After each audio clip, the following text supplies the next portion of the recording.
Welcome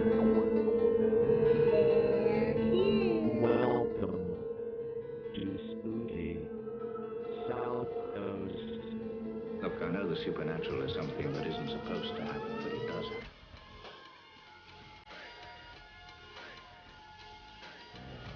AM 1420 WBSM presents Spooky South Coast with your hosts Tim Weisberg and Matt Costa.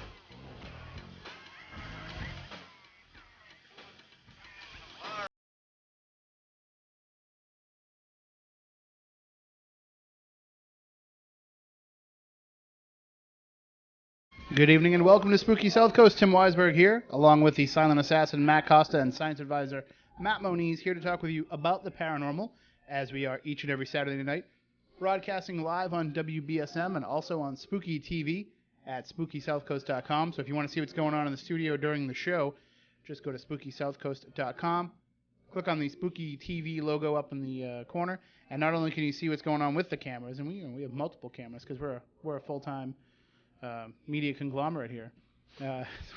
We've got multiple camera angles to please you, and we've also got a chat box there too if you want to get involved in the chat discussion, which sometimes stays on topic with what we're talking about on the show and sometimes veers off into some other interesting angles. So it's definitely an interactive way to experience the show. Another good interactive way to experience the show too is to call in, which you can do at any time at 508-996-0500.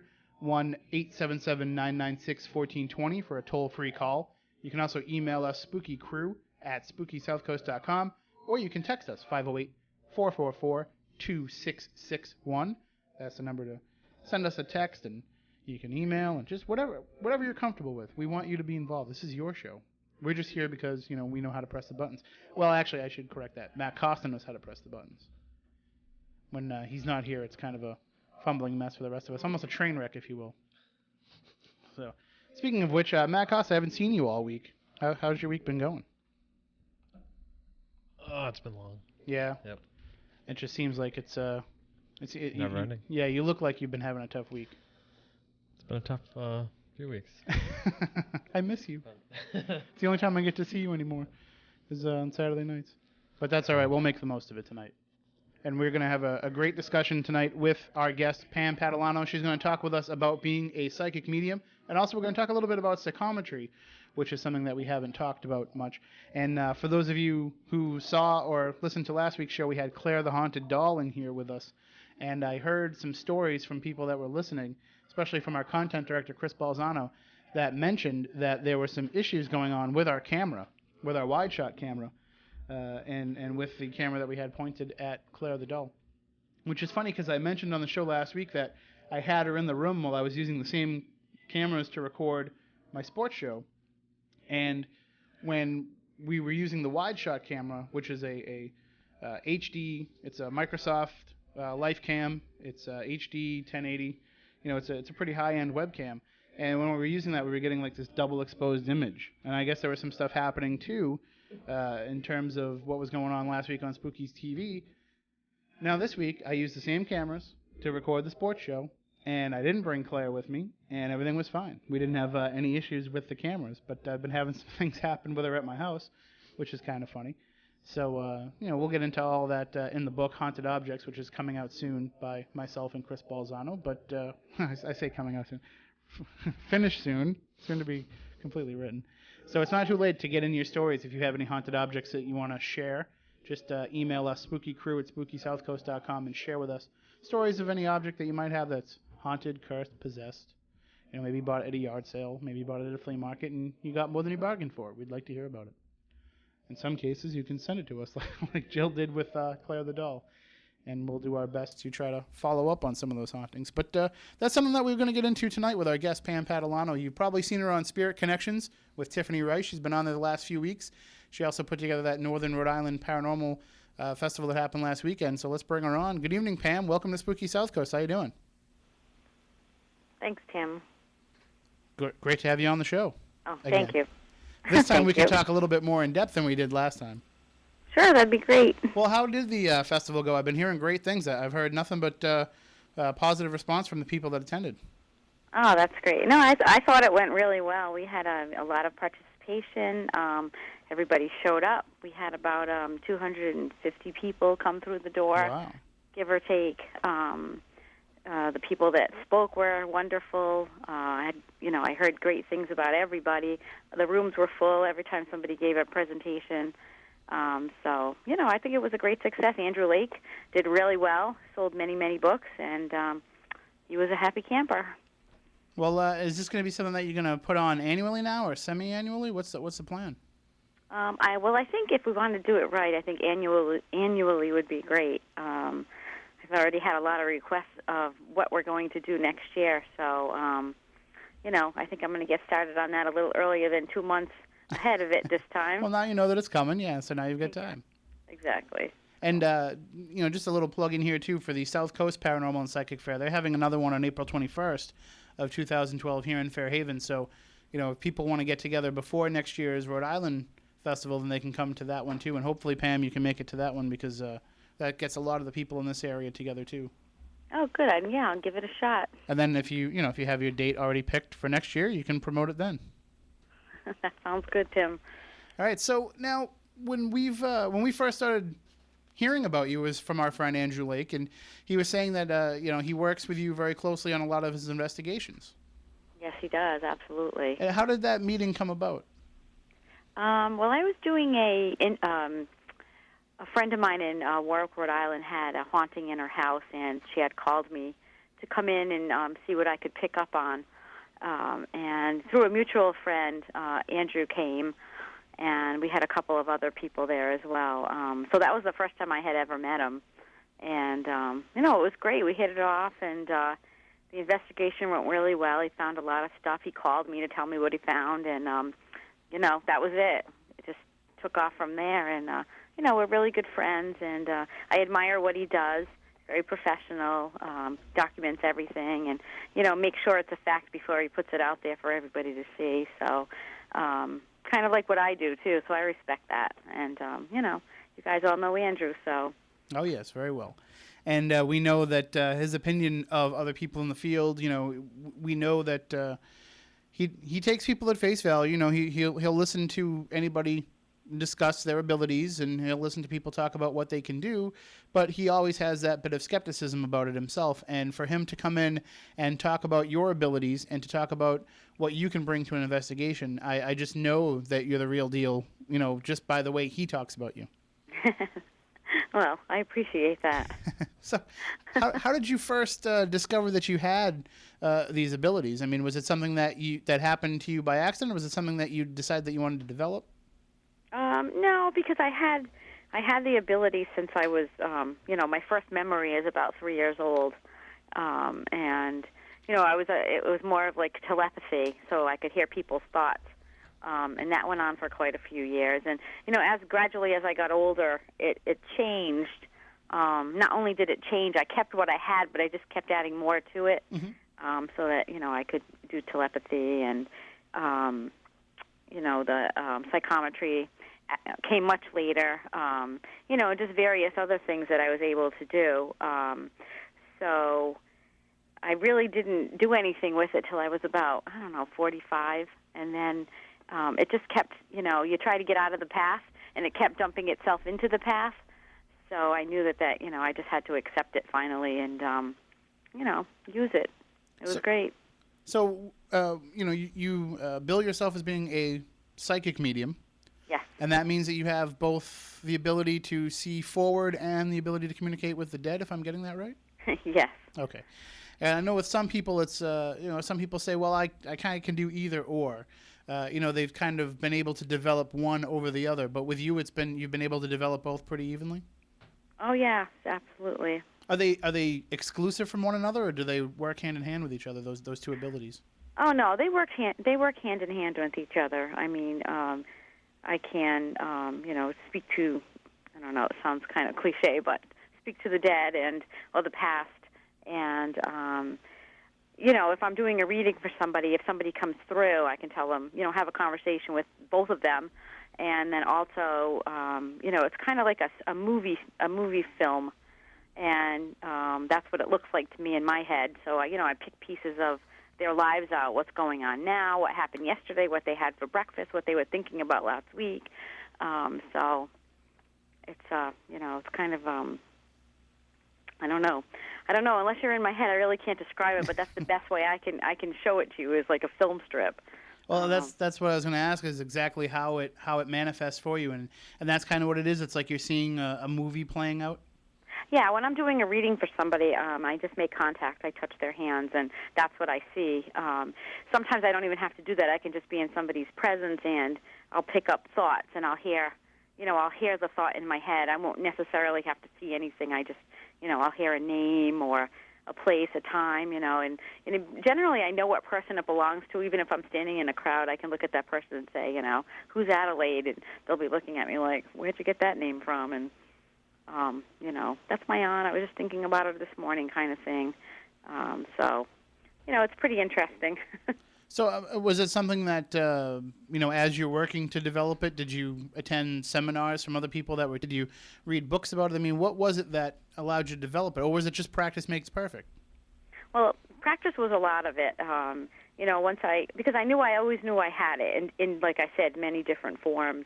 And so, I would practice. And at first, when I first started doing readings for people, it was really awkward, and not so much for me, but for the person, for me to touch them. A lot of people just don't like that. So I started using tarot cards, and it was really. I'm a klutz in real life anyway, so to use tarot cards was really difficult for me, because I had to learn what they all meant and see if it was significant. Finally, I just said.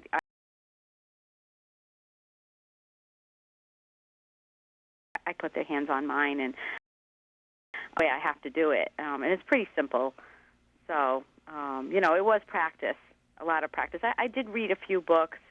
I never took classes from anybody. There was a couple of psychics that I followed that long time ago, and learned a lot from them just from being in their presence and watching, listening to what they have to say, and and guidance. They gave me a lot of guidance, so.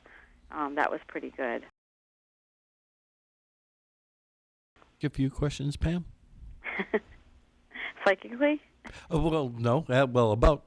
About your abilities, if I may. Now, you're talking about seeing a movie playing in your head. Yes. Several other psychics that I know have said the same thing. Now, my question to you is, number one, do you see it in color, or is it black and white? Number two, is the sound also included with it? Well, it's color. It's whatever the person thought about or had or whatever. It's I say if they were I don't even know how to explain it. If they were at a baseball game, I would see their view of the baseball game, but it's all in color.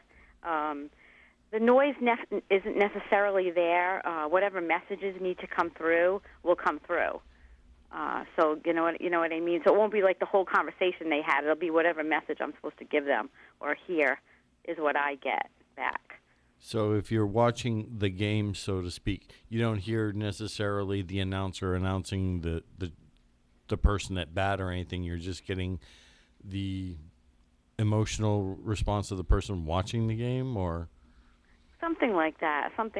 Or, if there was a significant part of the game or a name or something like that, that's what I'll get. And if I have a dream, a prophetic dream, then I'll get the whole noise, everything will come through. It just depends on what kind of message it is or exactly what I'm seeing. All right, so it's not specific to just one particular. You're not getting a clip of a movie continuously. Sometimes it'll be the visual image. Sometimes it's more an auditory message. So it's not like one particular thing happens all the time. It's a mixture of things or whatever, is pertinent. Let's put it that way. Yes. Okay, just trying to help clarify. Thanks, Matt. You're welcome. And when, I guess, with the risk that you would run from trying to learn from others and trying to see how others do it might put a little bit too much contamination into what's working for you. I mean, obviously what you have is working, and by being able to practice it and develop it, it's working. So if you start listening to too many other outside sources telling you how it works for them, then you might start to question how it's happening for you. Right. Yeah, that's absolutely right. Because, there's so many phony people out there that I've run across. No. Actually, I've been on a few. I've been to a few psychics, and when I end up doing the readings for them at the end of the day. So, and I still have to pay them. I haven't done that in a long time, but it's kind of, funny. And you just know. I mean, when I go in, if somebody's psychic like myself, like Tiffany, when Tiffany and I worked together, our energy is, we vibrate at a very high level. And when I touch somebody who's psychic or somebody who has the ability, I can feel the vibration. It's kind of like an like a really small electrical shock. Even if they might not know themselves that they have it? Exactly. Absolutely. Yep. It's great. You just know. I can stand next to somebody and be like, wow. Like when I did the show last week, I was with Stephanie and I was with Tiffany, and the electricity in the room was just ridiculous. I heard that WCTV was able to turn off all the lights and all the power to the equipment and just run off what you guys were sending out. Which is good. Saves them on the bill. Yeah, I think President Obama might want to talk to you guys. He might have some ideas. But now, when you change. How do you make the decision then when you realize that this ability is happening and that you are able to utilize it? How do you make the decision then to take it publicly? Oh, well, obviously, that took me a really long time because, I've been working with Andrew for 3 or 4 years, and, just recently I came out with it. I just posted it on my Facebook this week. About 3 times I kept taking it off and putting it back on. It is a difficult decision because, I have children, and I live in a small town. So, I don't know. It was tough. It's people look at it. Some people look at it and frown upon it and don't take it seriously. And they're witches, they're freaks, or whatever. And that's fine. You can call me whatever you want. I don't really care. But I worried about my kids. So now my kids know and accept it, and they talk about it, and they think it's cool. And a couple of my kids already have the ability. Really? Yeah, they do. So I came out of the closet, so to speak. And was that a weight lifted from you? I'm still nervous about it, actually. Even though I practice and I, do readings for people, and I'm working on a couple of investigations with police right now. I'm still nervous about it. So. And here we are throwing you on the radio and making you talk about it even more. That's okay. I made myself do it because I knew that the more I get out there, the easier it'll become. Sure. Well, it seems like you're in the middle of a media blitz here lately with Tiffany's show and our show, and so now there's no turning back. No, that's okay. That's okay. This is the way it's supposed to be. So here I am. So now, do you offer these services? Do you do readings at a local shop, or is there a way people can get a hold of you if they wanted to have a reading from you? I have. You can go onto my Facebook page and send me a message. My phone number is really not listed there, so that's fine. Or they could call your TV station, and I can give you my phone number. That works too. Yeah. I do readings. Mostly, I go to people's houses because I don't want to do it out of my own home. People bring energy, and some energy I don't want in my house. Mm-hmm. So I would just rather go to their homes and give them a reading. And I know somebody's bound to call in before the end of the show and ask for a reading over the air. Now, we didn't talk about that, and it sounds like, that might be something maybe we can do down the line, but it doesn't sound like something we should really get into tonight just because of how much we have to talk about. Right. No, I'd prefer not to anyway. Good. Because I think that there's so much that we need to cover, and when we start offering people readings on the air, then what happens is everybody calls in for them, and then we don't have a chance to actually cover all the topics that I want to hit. Plus, she should more than likely take her time to prepare to do it anyway. Yeah, so we kind of sprung this appearance on her earlier.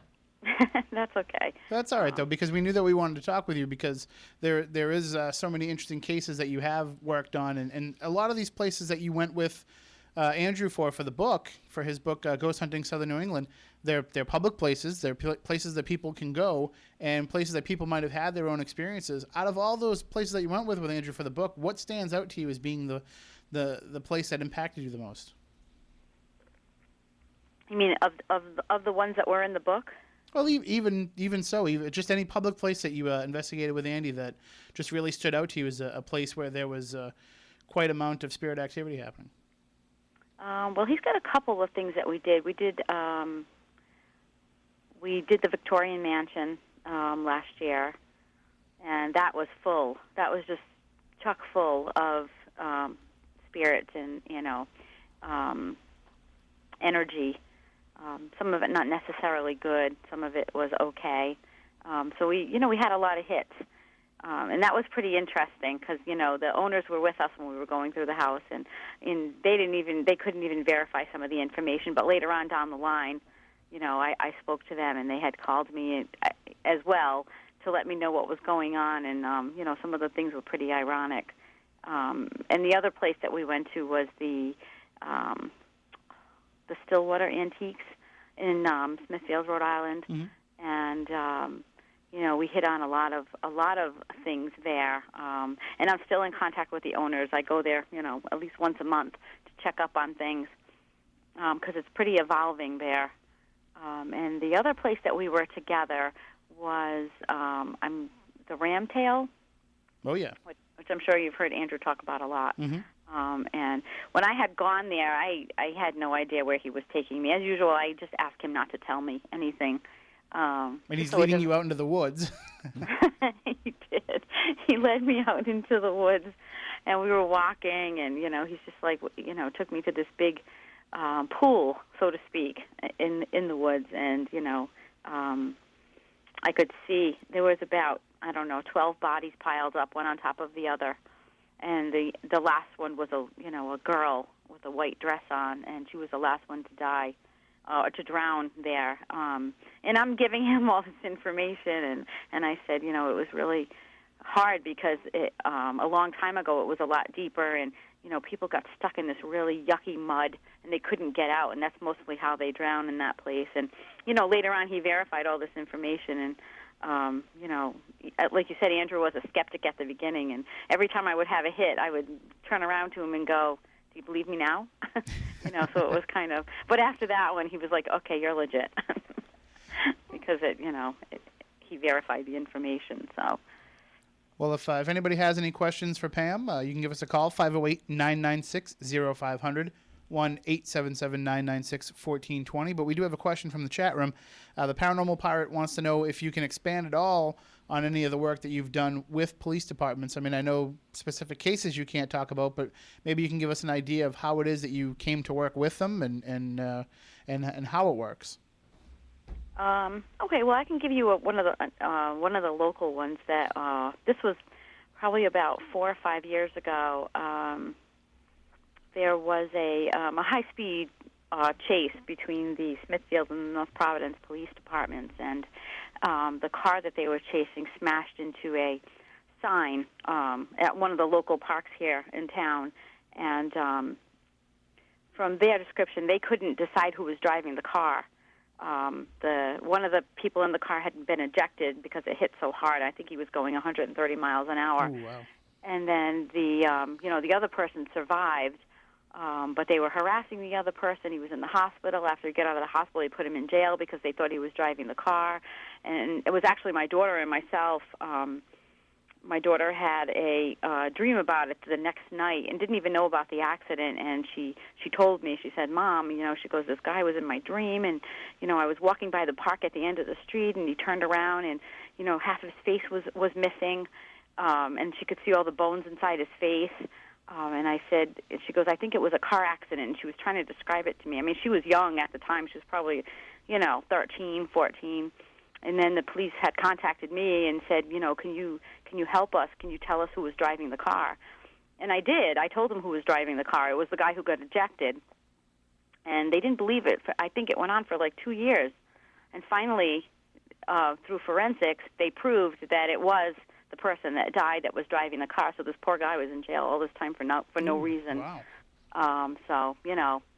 But it unfortunately, they take the psychic information with a grain of salt. But they do ask for it, which is impressive enough.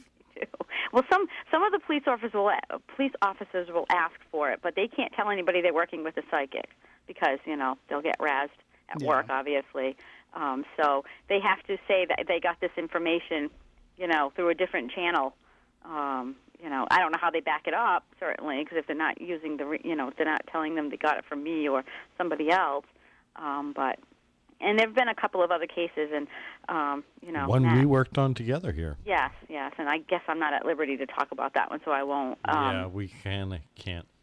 No, I know. That's okay. That's why I brought the other one up. Okay. But I mean, just the fact that, you're right. They probably would get razzed, but they're still willing to take that in, because sometimes when you're hitting a dead end and there's nowhere else to go, it's worth exploring whatever information a psychic might be able to provide. Right. All right, well, we have a call on the line here. Sure. Let's take this call. Good evening. You're on Spooky Southcoast with our guest, Pam Patalano. How you doing? I'm doing well. This is Keith. Hey, Keith. How you doing? Good. I'm doing fine, and I just want to say we had a great time last Sunday at Pam's convention there, and it was a fine time, and she did a great job, and a fine time was had by all. Thank you, Keith. I appreciate that.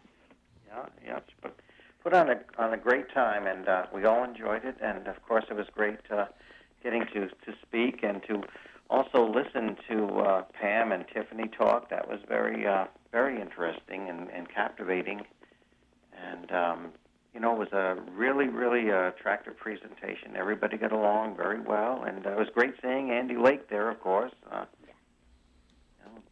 Well, Keith, have you utilized psychics on your investigations? We generally don't work with psychics, but if another group, the only time we've worked through psychics is if somebody in another group happens to be working with them and we're assisting that group.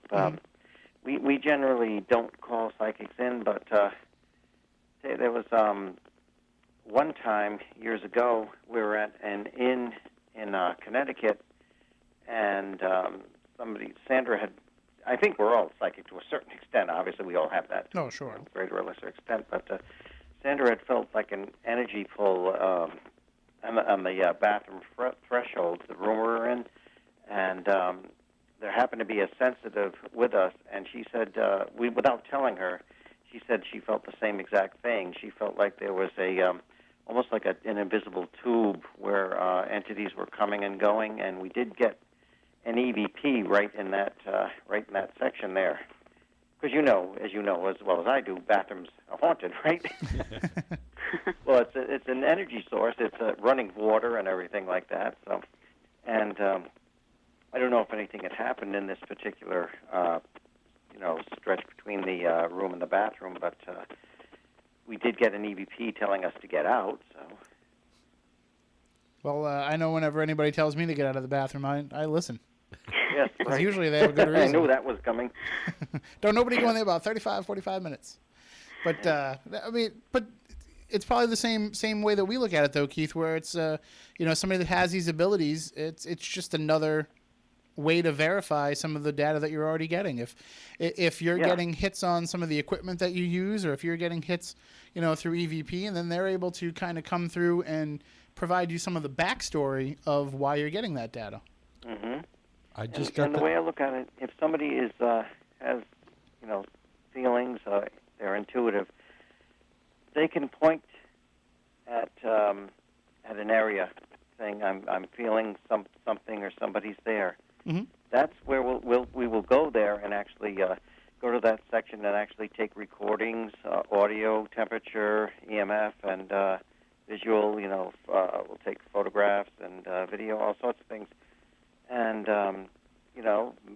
the worst that can happen is we get nothing. At the best, we get an EVP or some other some tangible evidence. So, I think that they can certainly point us in the right way at times. I'd like to ask Pam, how, I know you were just talking about this, but how accepting is the general public, say, as opposed to 5 years ago with somebody who has intuition? Oh, definitely it's much better. I mean, it's, 5 years ago was probably still, you couldn't talk about it too much. But now I can actually have a conversation with a regular, I don't want to say a regular person, but, I have to say a regular person. And they'll listen. And they come out with their experiences with, spirits and ghosts and things like that, or things that have happened because of their intuition, information they've gotten, things like that. So it's definitely a lot more positive. We're going in the right direction with it. Great. I'd really like to get you into Slater Mill at some time. Okay. I'd like to do that sometime. You have to be careful on the ghost tours, though, because because my brother usually leads the ghost tours, my brother Carl, and what you do, he likes to get the visitors going, because most of them are not paranormal investigators. They're just, out to have a good time with some thrills. And so he tells them some basic things of, the basic things of what's been experienced in the different buildings and whatnot. But I'd like to go in with somebody who's intuitive and see what they pick up on without being told anything at all, just aside from the general history, the historic history of the buildings. I'd like to go in with somebody that's totally uncontaminated and doesn't know any of the history of the haunts, whatever, so the psychic phenomena. So that would be truly interesting, I think. Well, I can definitely do that. And the one good thing is, I don't just do a sounds like name. I get names. I get actual names. So, I think that's. I love that part of it because it's so easy to verify information that way when you actually have a name, Right. Or the correct information from the other side, should I say. Of course, some of these haunts, though, it's kind of like jury selection. It's hard to find somebody that's never heard about some of these more historic cases. That's right. That's true. So I like to uncontaminate somebody as much as possible. Yeah, Pam, don't go to the Slater Mill website. Don't watch the Ghost Hunters episode. Don't listen to when we talked about it here on Spooky Southcoast. Right. I won't, well, I promise. I'll tell you, the Ghost Hunters episode is not necessarily what we experienced there. So I think that can, you don't have to even pay attention to that, because it's just not what we experienced. So. No, I don't. Actually, I don't even watch Ghost Hunters, but why start now? All right. Well, thanks. I'm sorry. What's Keith, the first and second season? Because that's when I'm on it. Yeah, exactly. When they have those okay. marathons. Before it went commercial. Yeah, great talking to you guys. Oh, great hearing from you as always. And I was just telling Chris that we have to have you come on sometime to be our guest for the full time, because that stuff you were telling me about at the Southcoast Paranormal and Psychic Fair, I definitely want to do an episode where we can talk about all that. Oh, yes, definitely. We will arrange that. Sounds good. All right, well, take care, Keith. We'll talk to you soon. Okay, talk to you soon. Take care now. Tell Sandra we said hi. I certainly will. Bye-bye. Bye-bye. Bye. That is Keith Johnson of New England Anomalies Research. You can check him out on his website, nearparanormal.com, and check out his show, Ghosts Are Near. And Pam, maybe I'm sure he'll have you as a guest on his show sometime, too, so we'll continue the media blitz for you. Thanks, Tim. Well, one of the things that I want to talk about, we've got about 7 minutes here before the end of the first hour. And in the second hour, I definitely want to get more into the idea of psychometry, because that's something that we haven't really talked about here on the show. But before we let you go for the news break, I want to talk more about when you said that your children actually have developed these abilities. They've shown psychic abilities. And how do you deal with that, not just as another psychic, but as a mom? How do you decide whether or not you let them develop that further? And how do you talk to them about that when it happens? Because, puberty's hard enough for a parent. The regular parts of growing up are hard enough. How do you add this into all of that? Well, my oldest daughter, well, she's probably going to kill me for doing this, but she actually sees or hears these spirits as they, right after they died, like the kid in the car accident. They'll show themselves like they died, how they died. So, that was really hard for her because she would, she thought she was having dreams, and she would wake up and, see these people. She's away at college, and she still experiences this. She doesn't accept it yet, which is fine, because everybody's time will present itself when it's supposed to. I can't push her to do it if she's not ready to, because it won't work for her that way. So, I tell her, Alex, you know what, it's okay. Oh, excuse me, I didn't mean to say her name. Now she's really going to kill me. But I just try to let her know it's fine. If you, someday you will accept it, but if you're not, you don't want to accept it right now, that's fine too. So, I really can't give her any better advice than that. And my youngest, who has it as well. His is very, he's got telepathy. And he had it from the time he was a small child. He had Asperger's, but which wasn't diagnosed until he was 7. But when he was very young, because I can't even say this word, telepathic, I could hear his thoughts all the time. And he didn't even talk until he was well after 2 years old, but, he could use the telepathy to communicate with me. And as he got older, and when he started to talk, he said, "Mom, you don't have to say anything." He goes, "I know what you're thinking." And, it's that he always says that to me all the time. So that just verifies that, that he is what I always thought that he was. So for him, he's going to have to wait till he's a lot older to accept it, obviously. But, he has strong memory of it from when he was a tiny baby, so like I did the same way. So I'm not really worried about it. When the time comes, I'll have the conversation with him too. But, 2 out of 5 isn't bad. You have 5 kids? I have 5 kids. That sounds like my family. There was 5 kids when I was growing up. But that brings up a real quick question, and if you don't want to get any further into it, that's fine too, but it's something that we've talked about here on the show. Do you feel that your son having the Asperger's is kind of made these abilities stronger in some ways? Because, whatever limitations there might be in the normal sense, whatever issues there might be, this telepathy can kind of overcome them? Yeah, absolutely. Because the kids with Asperger's, they function on a different level, just like psychics do. His vibration is a lot higher than the other kids, as my older daughter is, so which allows him to, look through the blinds at the other plane, so to speak, so he can see what's going on and he can hear what's going on. I believe it has a lot to do with it. I'm okay with it. This is the way he is, and, someday he'll be able to use it all together, not just the Asperger part of it, but, because he's a really smart kid. His social skills are horrible, but, math and Legos and whatever, throw it at him, and he'll take it on. So this is just one more thing to add to it, and, he doesn't know he's any different from anybody else, so I'm not going to tell him. I just wonder how much it might help people that have these types of afflictions to have somebody around them that is telepathic. The problem is you have parents that say, well, my child doesn't communicate. Well, maybe he does, but maybe he's trying to do it in a different fashion, and you're just not perceptive to it. Oh, absolutely. Andrew and I work with a boy who has autism, and he's pretty autistic. He's pretty high up there on the scale, and he is very very psychic. He can go into, this house that we investigate all the time, this woman takes care of this boy, and he sees the spirits in the house before anybody else does, and they talk to him. He'll sit down and have conversations with them. So, he can see them, and that's pretty amazing to me. I think it's great. We got about a minute here, but I'll give you a quick example. There's somebody that I know who I don't know very well, and we live near each other, and we haven't known each other for very long, but she was in an accident. She was in a situation where now she can only just repeat her name over and over again. That's all she can do to communicate.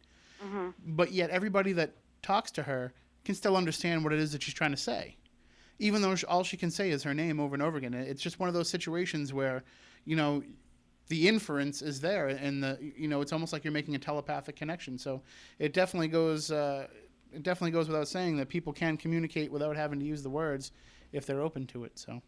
Oh, absolutely. I agree with that. All right, well, we are going to take a break for the news, but when we come back on the other side, we'll talk more with Pam Patalano, our guest tonight. We'll also take your calls at 508-996-0500, 1-877-996-1420. We're going to talk about psychometry. We're going to talk about being able to use objects to get an impression. We also want to hear about any objects that you might have that carry those vibrations too, so you can give us a call with that. And also coming up on the other side of the news, I'm going to tell you about an upcoming craft fair that we're looking for vendors for. I know that there's numerous people out there that are skilled and talented. Our friend Christina from Dragon Scale Miniatures got a hold of me today to take part in this event, so it's something that my wife's putting together, and I'm going to talk a little bit about that when we come back. So basically, Moniz, if you want to start learning a craft, you got about 2 weeks. Between How now- about which? popsicle sticks? You know, you can make some popsicle sticks. I'm more partial to which. Okay. We'll be back in a minute. This is WBSM, your home for news, talk, and sports. WBSM, a Cumulus station. I looked away and I looked. From ABC News, I'm Chuck Sievertson. In 90 days, she expects a report on this. Yesterday's pepper spraying by campus police in riot gear, protesters sitting almost motionless on the ground, heads bowed for refusing to move at the University of California, Davis. Videos of the incident are posted on YouTube. About 100 protesters at a news conference hours ago calling for UC The organization agrees, but Katea says now is not the time. The events of yesterday have been very hard for me personally and for the whole campus. Chancellor says she's forming a task force of university officials, faculty, and students to report on the incident in 90 days. 11 protesters have been evicted by police hours ago from occupying an abandoned Washington, D.C. school building. Firing back, one of the ball boys who was allegedly sexually molested by Syracuse men's basketball assistant coach Bernie Fine years ago. Head coach Jim Beam calls the two accusers liars. One of them is Bobby Davis. How did they know that this wasn't happening? How can they tell people that he didn't do that to me? You know, I don't know how. You know, you can say that when you weren't there. At a Republican presidential contenders forum sponsored by a conservative evangelical group in Des Moines, Iowa, a few hours ago, the candidates were asked what comes to mind when they say the oath, "So help me God." Herman Cain's response. So help me God means that I am ultimately responsible to God Almighty. They're also asked about popular culture polluting society. Former Senator Rick Santorum's response. I've worked when I was in the United States Senate with Hollywood, with people to try to help shape the culture. And abortion was discussed. Texas Congressman Ron Paul. I have supported the amendment that defines life at conception. I think that's important, but I don't endorse the idea that the enforcement should come from the federal government. We don't need another police force in Washington. We already have 100,000 bureaucrats running around with guns, so we don't need more enforcement. You're listening to ABC News. If insurance was sold in the grocery store, it'd be easier to compare.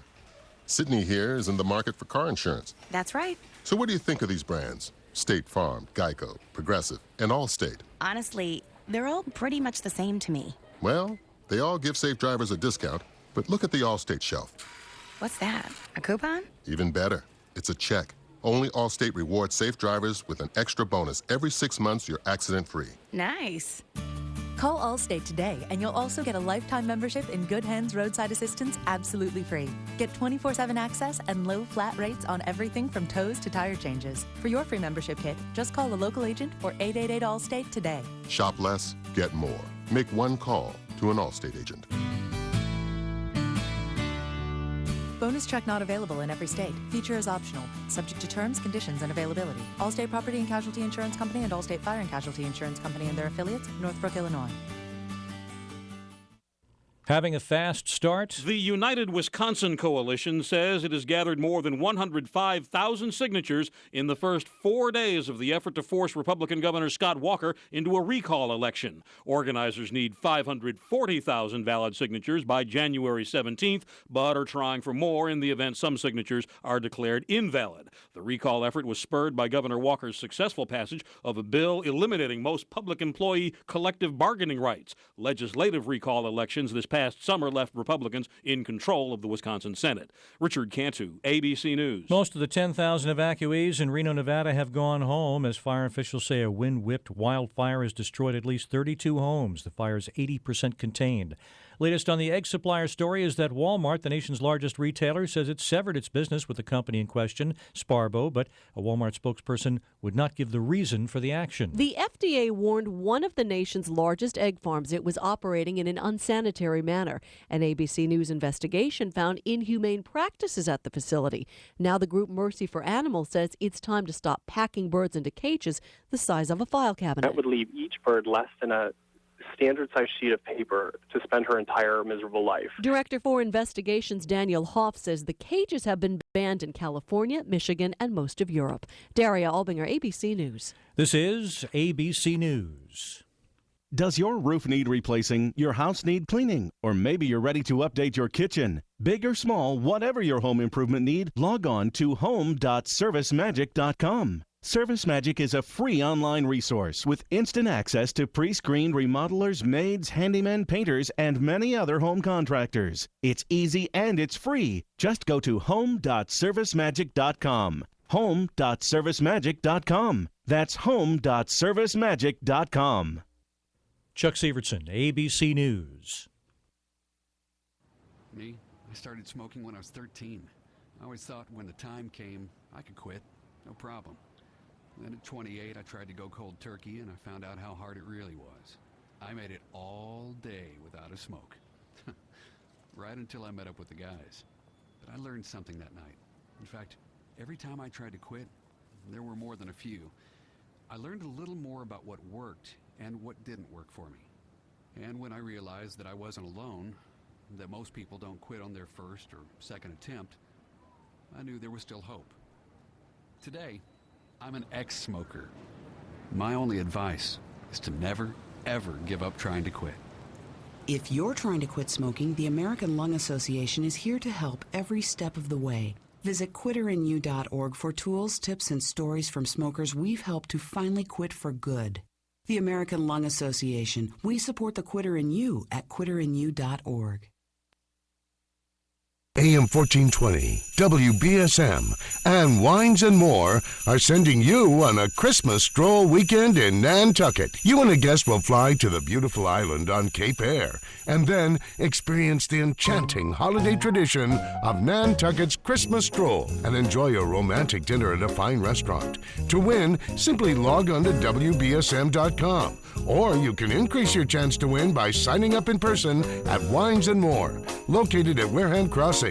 Pete Braley and Neil White will announce the winner on the Monday before Thanksgiving. The Nantucket Christmas Stroll with Wines and More and AM 1420 WBSM. This is Jack Peterson with the latest featured animal up for adoption at the Forever Paws Animal Shelter in Fall River. Her name is Precious, and she's a large black and white American Stratfordshire Terrier Hound mix who's 3 years old. Her easygoing personality and kind face makes her quite desirable. She knows how to sit, is working on her other commands, and is a true love bug. Precious loves to play, go for long walks, and enjoys the companionship of other dogs. However, cats are not her favorite thing. She'd do best in a family with older children. Currently, Precious is patiently waiting at the shelter for someone who wants to become her best friend. You can brighten up her day by visiting her at the shelter and bringing a delicious treat. She loves to eat. For more information, call the shelter at 508-677-9154 or visit their website at foreverpaws.com. Hi, I'm Josh Holloway. Growing up near the Great Smoky Mountains, the national parks have always been a part of my life. They're living, breathing monuments to our nation's history and culture and need our care and support. I can't imagine a day when these natural treasures may not be around to enjoy, but years of underfunding, pollution, and climate change have taken their toll. So join me and the National Parks Conservation Association in ensuring our national parks are available for future generations. For more, visit preservetheparks.com. Just a minute, ladies and gentlemen. I think something is happening. Allow me to reintroduce myself. Spooky South Coast is back. Are you not entertained? Are you not entertained? This is very unusual. We don't even know what the impact is of what we did. Look, I know the supernatural is something that isn't supposed to happen, but it does happen.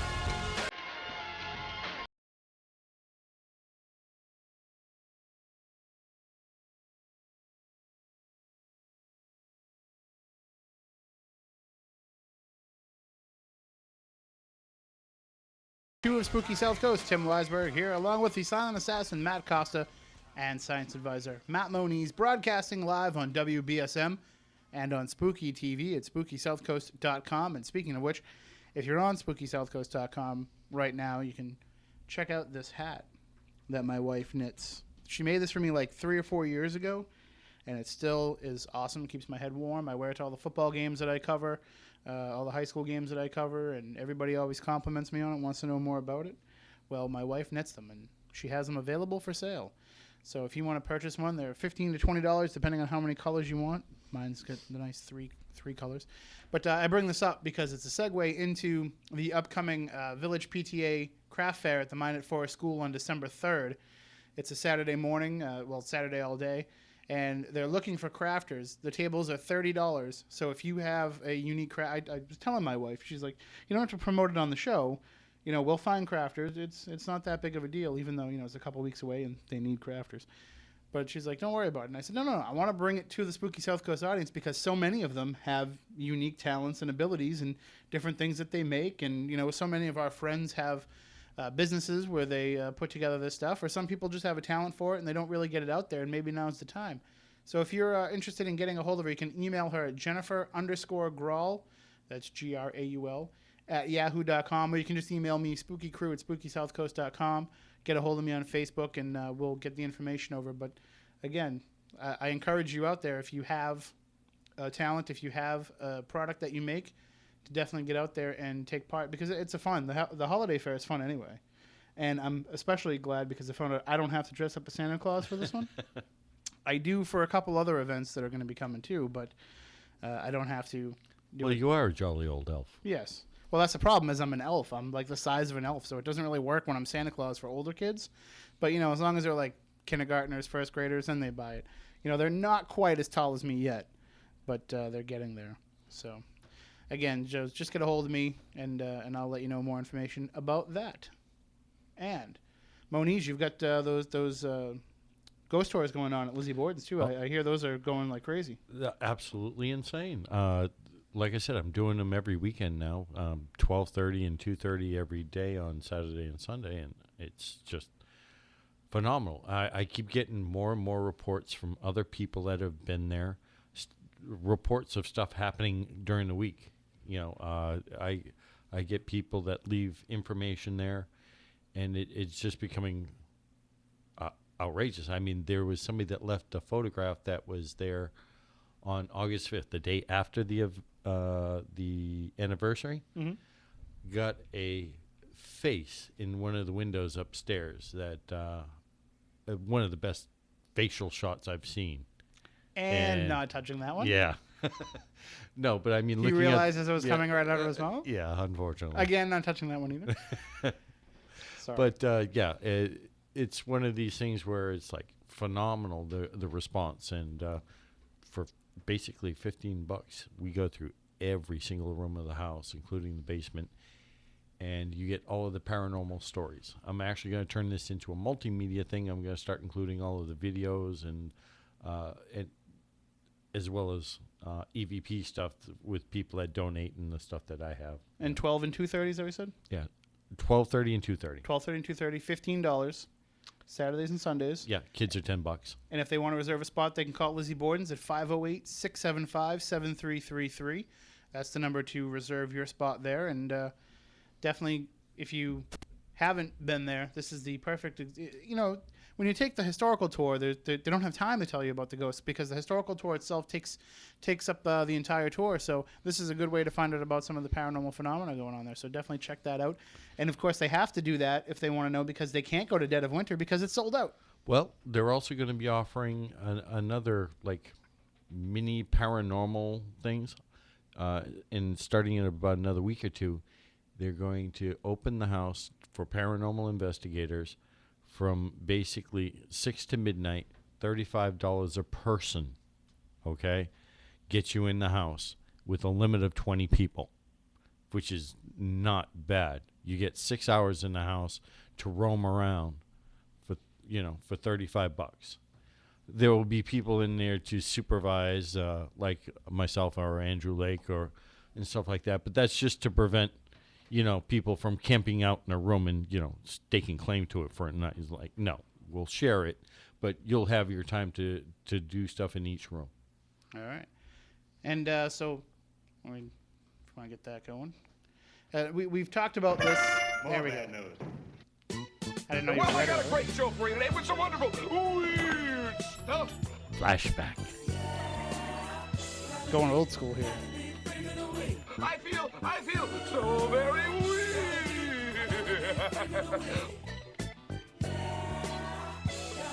The Week in Weird. All right, see, we're out of practice with The Week in Weird there. Our timing was a little bit off. It has been asked to come back, and I don't know if it's going to come back full time, but we've got a great story for it this week. This caught my eye as I was getting ready to leave the house to come to the studio. This comes from this comes from the Associated Press, which is especially impressive since they're talking about their own mistake here. An Associated Press reporter mistook an impersonator of actor Christopher Walken on a sports talk radio program Friday for Walken himself, leading the news cooperative to include comments mistakenly attributed to the actor in its coverage of the Natalie Wood death investigation. The AP corrected the story about an hour later and told its members not to use the incorrect information. The radio station, a Washington, D.C.-based ESPN station, informed the AP that the Walken impersonator appears weekly to discuss sports-related topics for a humorous segment. Walken, of course, has a distinctive staccato style of speaking. Walken was sharing a yacht with Wood and her husband, actor Robert Wagner, when the actress drowned on November 29, 1981. The death was ruled an accident, but this week authorities in Los Angeles reopened their investigation into Wood's death based on new information, but it said, of course, that Wagner is not a suspect. The Walken impersonator Mark Stern appeared Friday afternoon on The Sports Fix, an afternoon talk show hosted by Kevin Sheehan and Tom Lavero.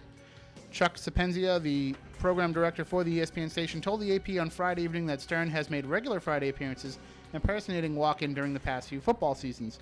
While playing Walken, Stern gives fantasy football advice and sometimes discusses other topics. It's not set up as real. It's not like we're trying to fool anybody, Sapenzia said. We say it's the person on the air, but we never believe that somebody actually thinks that the person's actually there. After the story was published, the AP reporter phoned the station and left a message. A station employee called back to say a Walken impersonator, not the actor, had been on the air. And during Friday's appearance, Sheehan asked Stern about the Wood case, and Stern, impersonating Walken, replied, "We had a lot to drink that night. There was Zambuca, there was shouting, there was tragedy. That's all I remember." The Walken impersonator, usually my Walken's better than that too, by the way. The Walken impersonator added that he went to bed after reading one of the Hardy Boys novels and awoke to learn that Wood was dead. The AP incorporated those comments into its story Friday afternoon, attributing them to Walken, but they said that it was a mistake in a later statement. So there you go. Doesn't get any weirder than that. If you can't get the real Christopher Walken to contribute for a story, then, hey, just quote the impersonator. That's what we do when we want to get Matt Moniz for anything. We just go with the Matt Moniz impersonators because he's just too busy to get a hold of. So there you go. There we have it. The Week in Weird for this week. Hey, if you want to contribute a story, just send it to us, spookycrew@spookysouthcoast.com. Maybe we'll use it. I don't know. People want the segment to come back. I could be down with it. Yeah. I think part of the problem is, though, we've got so much show now and so little time to do it. So let's get right back into things with our guest, Pam Patalano. She is joining us on the phone to talk about her abilities as a psychic medium. And one of the things that she is able to do is the practice of psychometry. And that's what we want to talk to her about here for the remainder of the show. Pam, can you just explain to people what psychometry is for those that don't know? Basically, I refer to it as object recognition. So when you touch an object, you get a reading off of it. So it's basically like touching somebody's hand. I'll get a reading. If there was an emotion attached to that piece, then I'll know. So how did it's you... like a residual haunting for a psychic? I wouldn't call it a residual haunting because it's ongoing. It's not the same thing all the time. I can pick up different movie clips from it, so to speak, like I explained before. So it's not the same. It's not the same picture over and over and over again. There's a story attached to it. I mean, how did that ability come to you? How does it come to me? Yeah. Like, explain the process of when you hold an object, what actually happens to you. Well, it's basically the same as holding somebody's hand. So, I pick up an object, I close my hands around it, or I just touch it, and I start getting images. If there was an emotion attached to it, if somebody loved that object or killed somebody with it or whatever, I can touch it and I'll see it. The same way as if I touch somebody's hand, it will be sometimes I'll hear a message without seeing anything, and most often though I'll see the film of what was going on. Mm-hmm. If you need specific examples, I can give you specific examples. Yeah, sure, that'd be great. I had a friend of mine a few years ago who was, she didn't know she was sick, but she was having hauntings in her house, and this was up in Middleborough, Massachusetts. She lived in a house that was built by the students of Frank Lloyd Wright. So it wasn't an old house. It was probably built in the 40s or 50s. But it was a very, very haunted house. Her sons, would see shadows at night, see feet under the door, different things like that. So she called me in because she was upset because her son was having a really difficult time adjusting to seeing all these entities and spirits in the house. So, basically I had gone there for that to see what I could find out. So, and Andrew was with me at that particular investigation. So we had a long conversation with her. I went through the house. There definitely was something there. It just kind of hovered up in the corners. It wouldn't come down. It wouldn't talk to me. It wouldn't say anything. So we went into her basement, and she handed me a gold bracelet that had belonged to her boyfriend. And she said that every time she wore the bracelet, she would just feel awful. It would just make her feel really bad, and she didn't know why, if there was anything associated with it. So I held it, and I sat down on the couch, and immediately I was taken to a lake, and I could see the man that the bracelet belonged to. So I was looking at this whole scene through his eyes, and he was showing me how he died. Actually, he took me into this boat with two of his friends into this lake that they were fishing on, and the boat tipped over, and he showed me, and this doesn't usually happen, but he pulled me under like he had drowned. His feet got stuck in heavy, I don't know if it's seaweed or whatever was at the bottom, and there was that sticky mud, and he couldn't get out, and his friends couldn't get him out. They were trying to pull him up. I was having difficult time breathing. He took me through the whole thing. And finally, at the end of it, I was really upset because, I just witnessed how somebody actually drowned. And that was really hard, because I had to come out of it and explain this to the people who were staring at me going through this whole thing, which was Andrew and this woman, this friend of mine. And so she said, I'm not sure if that happened. She goes, let me call the person who gave me the bracelet. So she did, and this guy's name was Jim.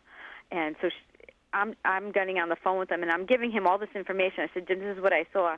And I said his name was Ken, and he was like almost, he was so choked up, and he said, that was my friend Ken. He goes, he gave me this bracelet. And he goes, he died in a boating accident. He drowned. He got stuck at the bottom. They couldn't get him out. But it happens like that a lot with objects. I can hold something. I might get a couple of things. I might get a whole story like that. So that's basically how psychometry works. Sometimes, I'll touch something and it will just be, if somebody loved a book, and, I'll get the person's name and the era that they lived, how long they had the book for. I don't necessarily see how they died, but, their strongest emotion was attached to it. They loved this object. So that's the period of their life that I will see. I got a question for you, Pam. Sure, Matt. How is it when you deal with common objects that lots of people hold, say like with money, when you're exchanging coins or bills back and forth? Does that become an issue in being a person that's dealing with psychometry? Or do you have the ability to just shut it off, or? Oh yeah, I can protect myself against it if I don't want to see it. When I'm in a hurry, sometimes I forget to put my shield up, so to speak, and that's when if I'm in a crowd, it's difficult. That everything comes in from all angles. I had this man touch me once. He just brushed against my shoulder a few years back, and he was an older guy. He had a suit on, and I could see him immediately in his coffin laid out. And it was just, that was, some of those images are just so horrific that you have to, I had to step back and go find a place just to center myself and put my shield up so that I wouldn't have to deal with that anymore. But, money isn't a big issue because people don't, keep it forever. They don't love that particular dollar bill. There are occasions when there is an emotion attached to it, but in general, I really don't get anything from situations like that unless I allow myself to. Unless it's $100 bill. Because somebody really loved that. So I think we all do. All right. Well, we have a call on the line. Good evening. You're on Spooky Southcoast with Pam Patalano. How you doing? I'm not doing too bad. How you guys doing? Oh, it's spooktacular. Oh, that's great. Pam, I had a quick question. With the psychometry, you were talking about the touching and everything. Has there ever been an occasion where you've gone and touched like another person or something and seen something that, let's say, you didn't actually want to see, or something about that person that was really kind of not very nice? Yeah, that happens all the time. I mean, even through readings with people, I'll pick up things like that. And, it's up to me to decide whether to bring it to their attention or not. So, it comes with a lot of responsibility. But, yeah, that stuff happens all the time. All the time. Okay. Well, thank you very much. Appreciate it. Thank you for the call. All right. I mean, I just wondered, I know that you said that you can kind of shield yourself from this, but what happens when you go to like a flea market or a yard sale or something? Do you keep it on and kind of just see what some of the stories are behind some of these things that you might be buying? I mean, it must be great when somebody's telling you a history of something that you're looking to buy and you're not quite buying it, and you can kind of just hold it and get the true story for yourself. Yeah, I mean, when I go to antique shops and, places like that, you're right, I keep my shield down. And, excuse me for 1 second. Excuse me. So that I can touch objects and see where they come. Because if I'm buying an antique or an old piece of furniture, you bet I want to know where it was and if it has anything attached to it. This was George Washington's mirror. I went to the Situate Art Festival a few years ago, and I picked up, Matt, I told you the story a few weeks ago, but I had picked up a necklace, and because it was pretty, and as soon as I picked it up, I got an image. I knew it was. I saw a horse-drawn carriage, and there was an oil lamplight, and there had been snow on the ground, and it felt European. I don't know how I knew that, but I did. And there was a little girl in the carriage. She was probably like 14 or 15. She had a long dress on, and so anyway, after I kind of laughed to myself, and I had asked the owner of the piece of jewelry. I said, do you know where this came from? And he just reiterated back to me what I already knew, and he just kind of looked at me funny, and I laughed, and I just put it down and walked away.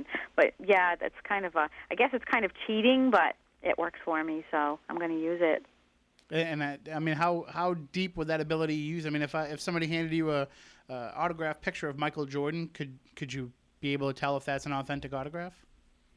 Yes. Oh, yeah. If he touched it, I'll know. I would know. I mean, not 100% of the time, but 85% of the time, I would know. Absolutely. Well, I think next summer, don't make any plans on Saturdays and Sundays because you're coming yard sailing with me. You got it, Tim. You got it. Because I do find some pretty. Is the signature on this baseball card real? Yeah, I do find some good deals. So it's kind of like you're like that extra level of protection to sell things on eBay. Like I can psychic give them certified. I can give them the certificate of authentication and the certificate of psychometry. So there you go. There you go. So we do have a call on the line. So let's take that before I ask another one. Good evening. You're on Spooky Southcoast with Pam Patalano. How you doing? Hey, it's Mark from Easton. How you doing? Hey, Mark. How's it going? Good. I was just wondering if you could take her out to the Freetown State Forest, and maybe she could go to the visitor center and where the arson was committed, and see if you could figure that out. Would there have to be a high level of emotional content for her to be able to get a read? Yeah, that's a good question. Except I didn't hear the whole thing. It was a little muffled. I'm sorry. He was mentioning the visitor center in the Freetown State Forest, the Wampanoag Visitor Center that burned down because of arson. And he was wondering if you would be able to go there and be able to get the idea of who did it, because that case is still unsolved, and if you'd be able to get some kind of image of who might have been behind it. Sure, I could do that. Absolutely. I've never been to the Freetown State Forest. I've heard a lot about it, but yeah, I could do that. Just don't go with Christopher Balzano. Yeah, I heard that's bad luck. Andrew Lake goes there all the time. If you're friends with him, he should be able to take it no problem. Well, yeah, it's just difficult getting there. But, yeah, we've talked about it. I just haven't had time to go. Well, we could even set it up so you could meet up with Mark, and Mark could take you there, too. He's one of the most trustworthy individuals we know, so. I'll take your word for that. Yeah. I'll take you out there. Sure, Matt knows the way, and yeah, you'll definitely have enough protection. Yeah, definitely. All right. Well, thanks for the call, Mark. No problem. I'll talk to you Have a good night. Yeah, when they say protection, they mean like protection, like you're basically going in there with armed guards. Literally. Okay. Well, as long as there's armed guards, I'm good with that. So, but you would be able to get that even if even if there was nothing to necessarily pick up and hold, you'd be able to get some kind of a sense of what might have gone on there. Yeah, if I have the ability to pick it up, sure. If it's there, I can pick it up. Because I'd love to get my hands on the bastards that did that. That's for sure. Well, we'll definitely see if Matt can take you out there, and Matt and Mark can take you out there, and we'll find out. And then, you can pass that information on to the authorities and see if it leads anywhere. Because there's a couple other places I'd like to take her to, right within stone's throw of that place, to see what she picks up as well. See, this is what happens: is you have these abilities, and everybody wants to start using you for them. That's okay. As long as it's helping somebody, I'm all for it. Well, there's the what's it? The Acushnet in there, the one that's right down there. Yep. I'd love to take her to the ledge. Just don't push her off. No.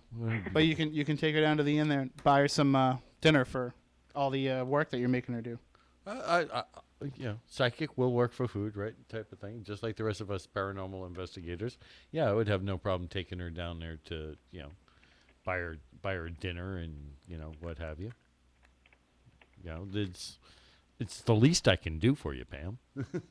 Oh, thanks, Matt. I appreciate that. You're welcome. And that's what he'll do, the very least that he can do. Oh, thank you, Tim. But so, I mean, when you're doing a reading for somebody, do you ask that they bring, if they're trying to connect with a loved one, do you ask that they bring an object with them that person might have owned? Does that help in being able to have someone come through? No, because it doesn't matter if I have an object. If that person doesn't want to come through, they're not going to come through. It doesn't matter if I have anything. It's more like the person that wants to connect with them. They'll be thinking about them. They'll be on their mind anyway. So, from my experience, the people on the other side travel with the speed of thought. So if you're thinking about somebody, it brings them forward anyway. So I don't need a pair of pajamas or a pair of eyeglasses or anything like that. You mentioned the bracelet story earlier. Were there some other objects that stand out in your mind as being, real good cases of where you've been able to pick up what happened based on an object? Well, Matt tried to trick me with the trick brick. He brought a brick to someplace, and he said, "There's an object in this room." So I went to the ladies' room, and I came back. I said, "Lizzie Borden." He looked at me, and he started laughing. So, yeah, I mean, I can just.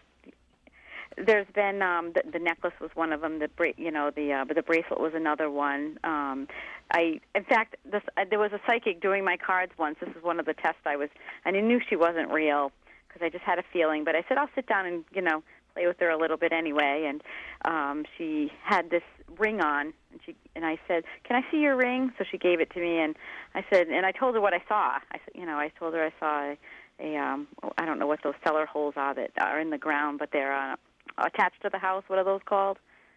The doors? The bulkhead doors? Yes, the bulkhead. There was a bulkhead, and I could see the red house, and there was a pair of work boots, and I just explained the whole thing, and she just sat there with her mouth open.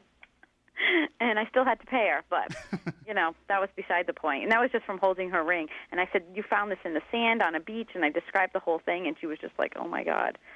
So, I want to take a step back here for a minute to the brick store that you were mentioning. Matt brought a brick from Lizzie Borden's, and yeah, is that what happened? And yeah, he brought it to a different location, and yeah, we were actually at the Spirit Connections event.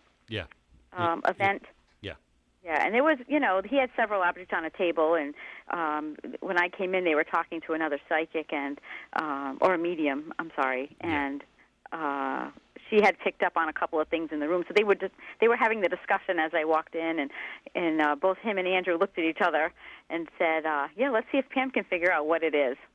And that's all they said. So I was kind of laughing, and after a couple of minutes, I went to the ladies' room and I came back out and I said, I looked at the brick and I was touching it and I said, Lizzie Borden. He Floored just smiled me. at me. It floored me. Just a regular, ordinary brick. So. But it came from Lizzie Borden's basement. Well, we have a call on the line, and if you'd like to call in with a question for Pam, you can do so at 508-996-0500, 1-877-996-1420. You can also email us spookycrew@spookysouthcoast.com or jump in the chat room on Spooky TV at spookysouthcoast.com as well. Let's go right to the call. Good evening. You're on Spooky South Coast with Pam Patalano. How are you? Hi, how you doing? Oh, we are spooktacular. You have a question for Pam? Yeah, I was wondering how else you get hold of Pam besides Facebook, because I don't do Facebook. So how would I contact her or get in touch with her? Well, you can send me an email if you'd like at can I give my email address? Sure. Sure. It's pampatalano@yahoo.com. And how do you spell your last name? It's Patalano. Papalano? No, P-A, T like Tom, A. P-A-T-A? Yes. Okay, L-A-N-O. Yes, and just include your phone number, too, please. At yahoo.com? Yes. Okay. I just have a question about, like you said, your children have disability as well? Yes. I was just wondering, how does that work? Does anybody know? Is it in the soul's DNA? I mean, is it hereditary? How is that passed on? In my family, it's definitely hereditary. My grandmother was a psychic, and she practiced table tipping, and she read cards and did all that. Unbeknownst to me, I only found this out a couple of months ago, actually, because I had asked a family member if anybody in our family had the ability, and he just kind of smiled at me, and he said, yeah, your grandmother was a psychic. Right. A long kept secret, wasn't it? Yeah. After you've been going through all these years of those experiences, you finally found out. Yeah. Well, she died when I was 4 months old, so there was no way to, I see. to know. But, yeah, that was pretty interesting. So in my family, it's definitely been passed down from, person to person. Awesome. Really enjoying the show. Thank you very much. Well, thank you. Okay, bye-bye. Have a good night. Again, that's Pam Patalano at yahoo.com, Patalano. And that's the way if people get a hold of you again, they should include their phone number so that you can get back to them? Yes. All right. Yes, please. And going back to some of these objects that we're talking about, now you mentioned that they have these vibrations to them, and that's how you're able to pick this up. I mean, I guess if we break down objects to what they are, they're really just a bunch of atoms smashing against other atoms, and that's how we get solid objects. So when is this energy like imprinted on the surface of them? Is it something that they absorb? I mean, how do they actually hold on to these energies that people are placing onto them? Well, every object, everything in the universe has an energy field. Mm-hmm. That radiates around it, and these things and these impressions and memories and emotions all exist within that energy field. So it's not necessarily inside the object, but it exists on the outside of the energy.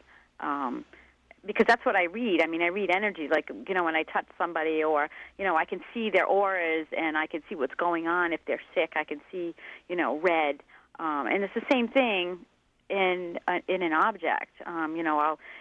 There's a constant, I don't know, I call it a movie projection going around it, so I can pick up on these different clips, so to speak, even on objects.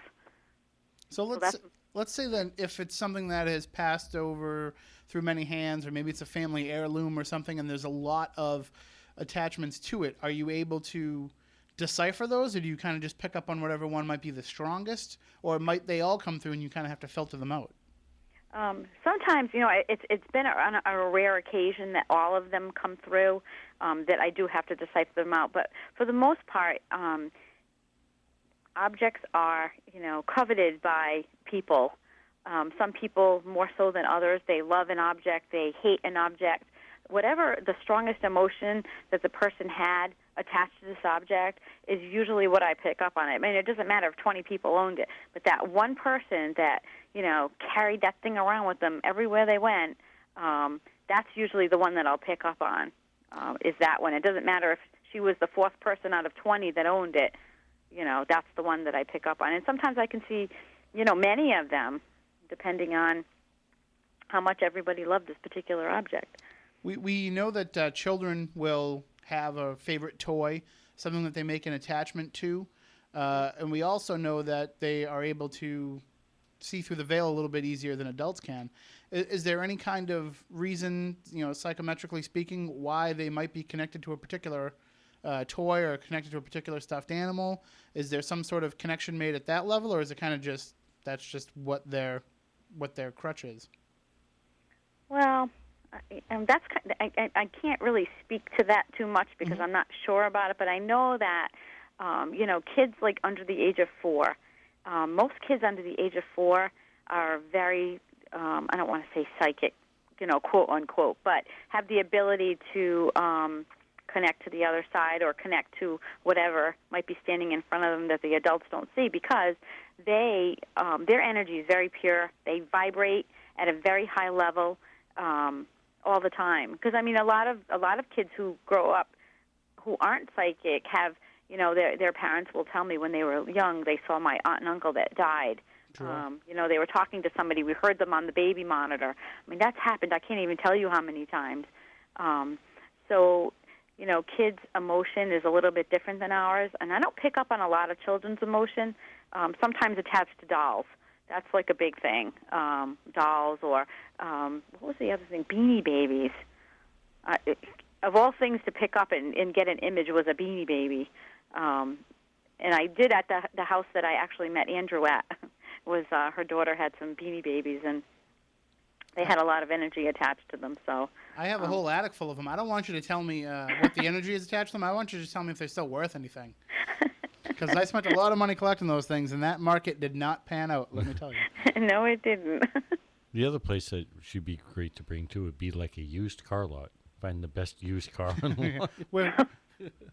Which one's Christine? That's what I want to know. Are there any particular objects that seem to carry these attachments with them more than anything else? Is there anything that there's always strong ties to? Well, rings, gold rings in particular. Gold holds on to energy the best out of any metal that I've ever touched. Because it's one of the best conductors. It's great, but it does. It holds on to energy. That and not just rings. There was something. Oh, diamonds too. If I can hold a diamond ring and get an impression of who had it or who owned it, or what the person looked like, their name. And furniture has a lot. Old furniture in particular, not the new stuff, but stuff that's made out of real wood. Mm-hmm. Not the IKEA particle board couches? No, really it does, because like the wood is still alive to some degree and has energy around it, and it holds on like super glue kind of thing.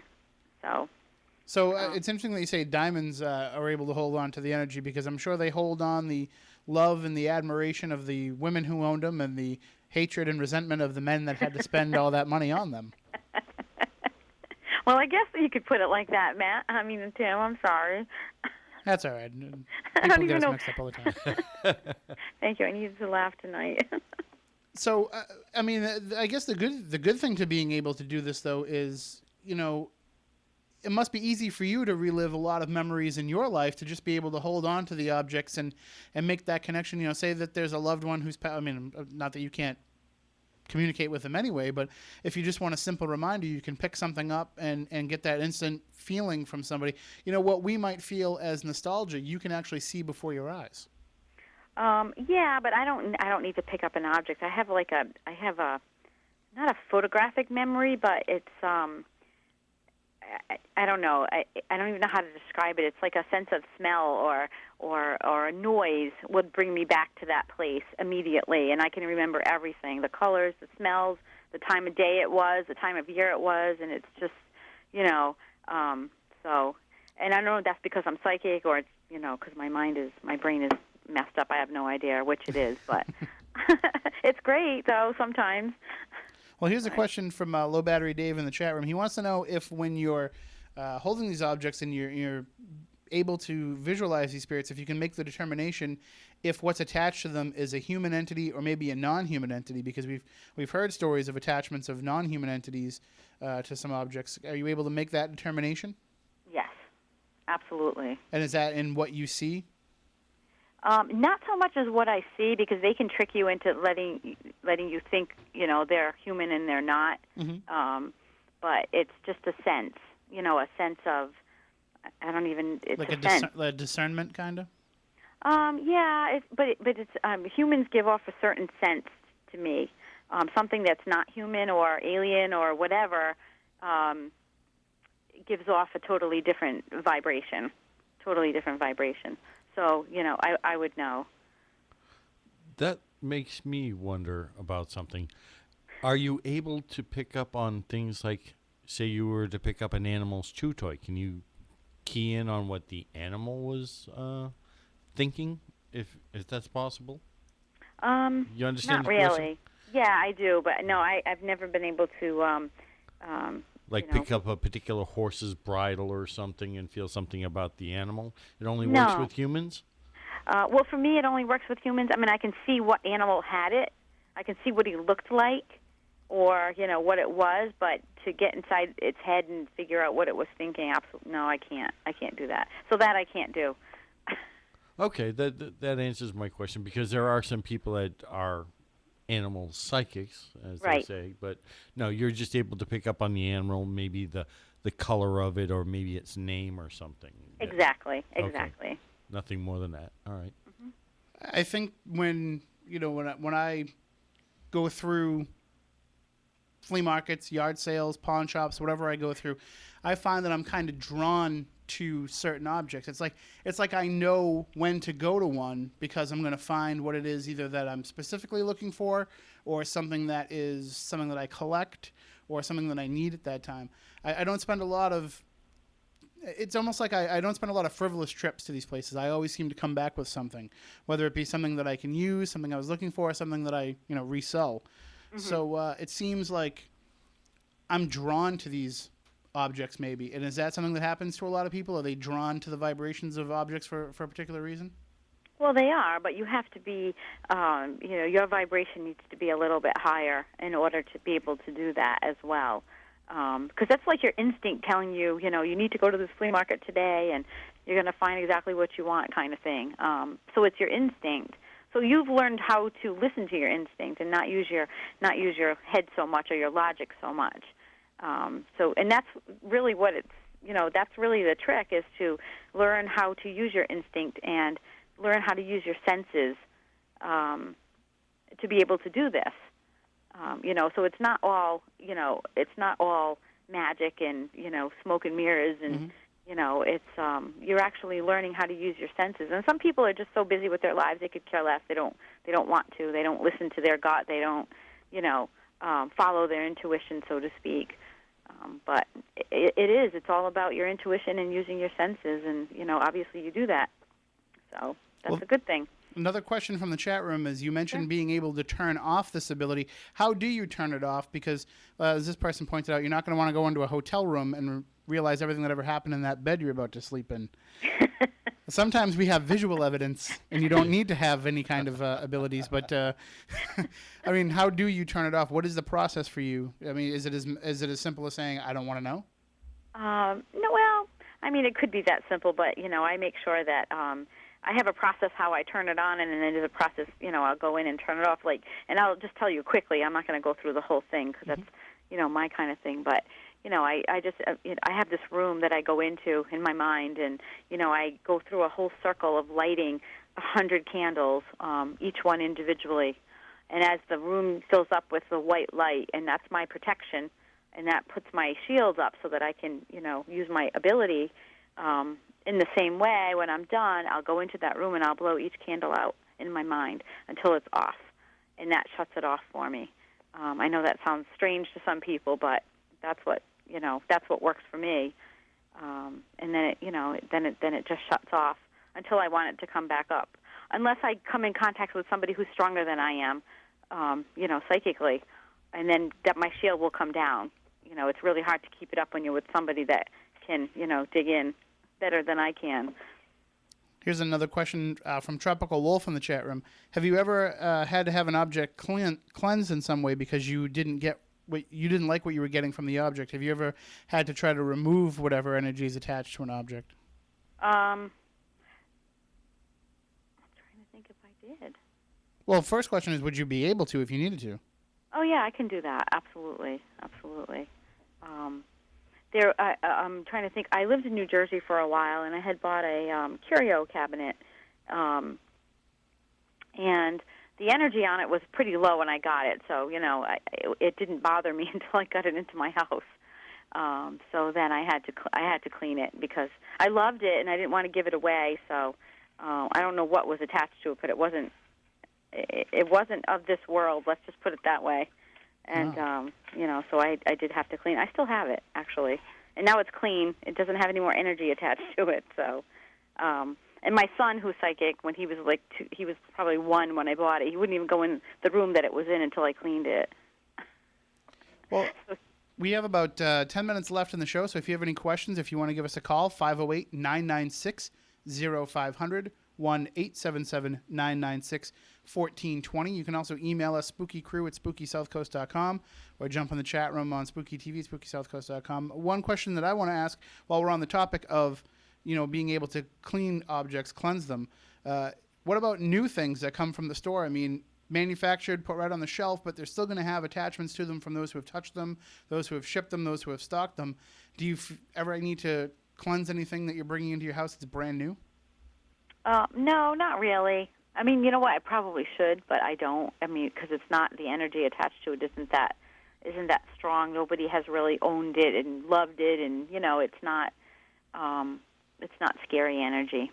So only scary energy I would get rid of. I got a question for you. Sure. How about your thoughts on holding on to holy relics? Because I have access to several. Would you be interested? You mean to give you a reading on them? Yeah. Well, would you be opposed to holding on to, say, pieces of various saints and or part of? I think what Matt's asking is, would you be afraid to tell somebody if it wasn't what they thought it was? If it wasn't a holy relic, is that what you mean by asking her if she'd be willing to do it? Well, like I said, I have access to some of these through people I know in the clergy for many, many, many years. We know that these relics come from this. The patents isn't in question. Generally. Yeah, I can. That doesn't bother me. I can do that.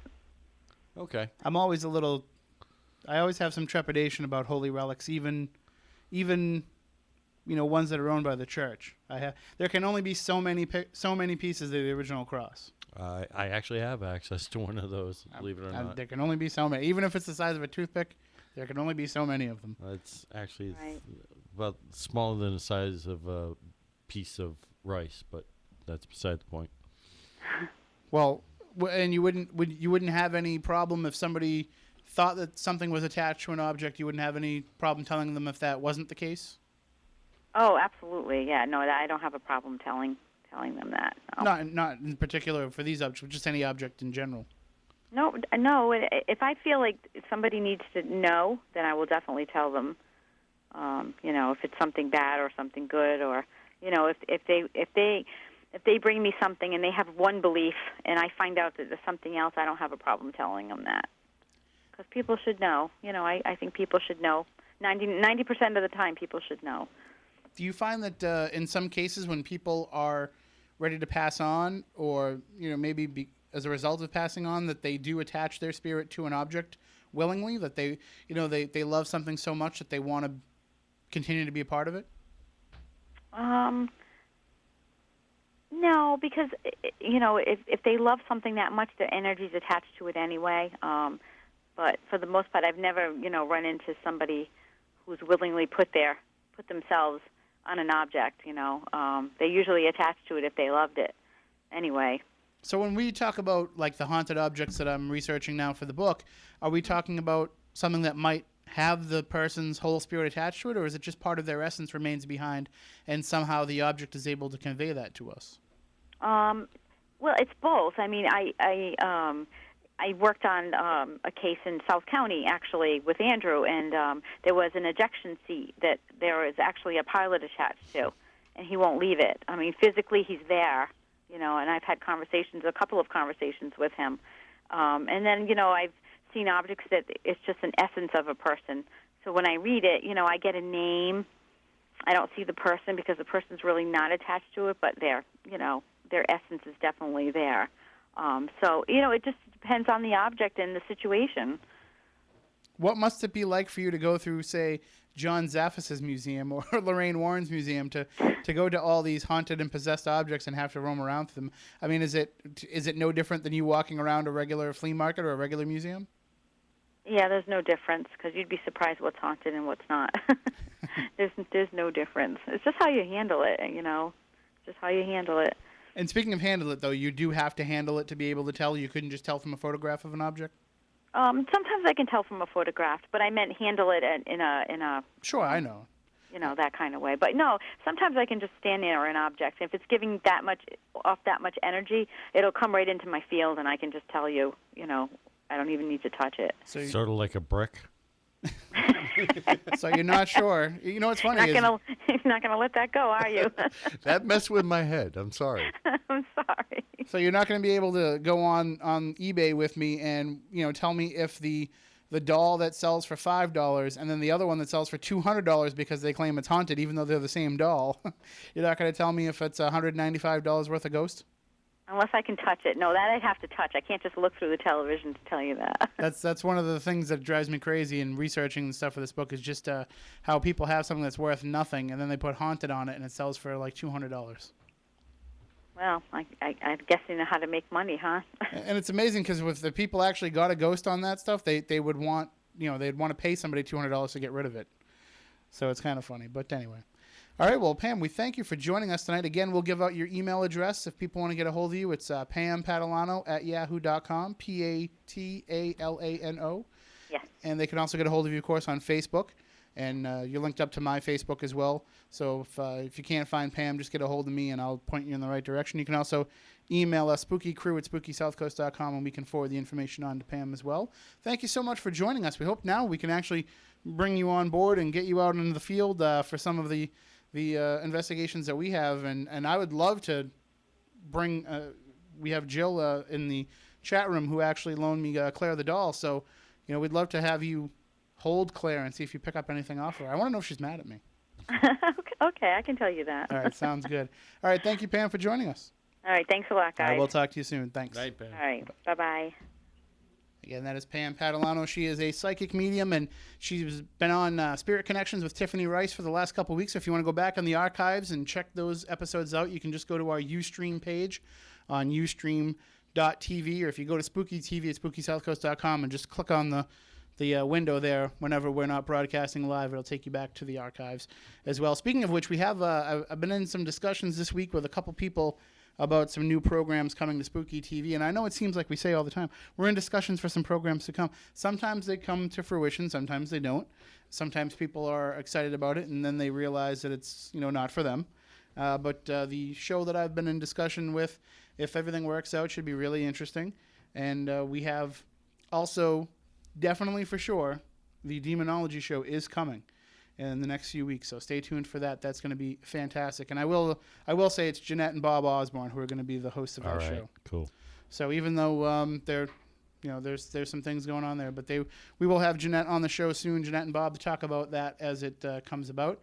And also, maybe you want to host a show on Spooky TV, just let us know. We've got plenty of broadcasting time available, so just give us email, just shoot us an email, spookycrew@spookysouthcoast.com, and we can set it up. If you have something to say and you want to say it, that's the platform to do so. It doesn't have to be video either. You can do just audio if that's how you want to do it. But we encourage the video aspect of it because, it's called Spooky TV. So there you go. All right. Next week, I'm not sure what's going on for next week's show, but I know coming up in the next few weeks, we're going to have Wayne Morrison on to talk about the 15th anniversary of Rock for Christmas. Tickets are already available for those shows if you go to rock4xmas.com. It's going to be some big shows. Here in the South Coast, we're going to have Cafe Funchal is coming up December 1st, is it, Matt? The Funchal show? Yep. and on the Thursday night, and the tickets for that are only going to be I think $10. $10, 15 in at the advance, door. 15 at the door. And Corey Glover will be the headliner. Also Joey Mullen of Badfinger, Kelly Keeling, Terry Luce. So there's going to be so many great stars there. So stay tuned. We'll be talking about that all in the coming weeks, and you'll be able to rock for Christmas and help out the Standard Times Neediest Families Fund, which benefits the Salvation Army. So we'll be back next week to talk about the paranormal. And let's see, Thanksgiving's going to happen before we're back here, huh? Oh, yeah. It's getting to be that holiday season. So we hope that everybody out there has a happy and healthy Thanksgiving holiday. We will accept donations of turkey sandwiches next Saturday night, so just bring them by the studio. Until then, for Matt Costa, for Matt Moniz, for Chris Balzano, I'm Tim Weisberg. Stay spooktacular. News, talk, and sports. This is WBSM New Bedford, AM 1420. WBSM, a Cumulus station. News. I'm Sharon Reed. The Chancellor of the University of California at Davis is refusing to resign after a pepper spraying incident on her campus. Videotape of police in riot gear spraying students as they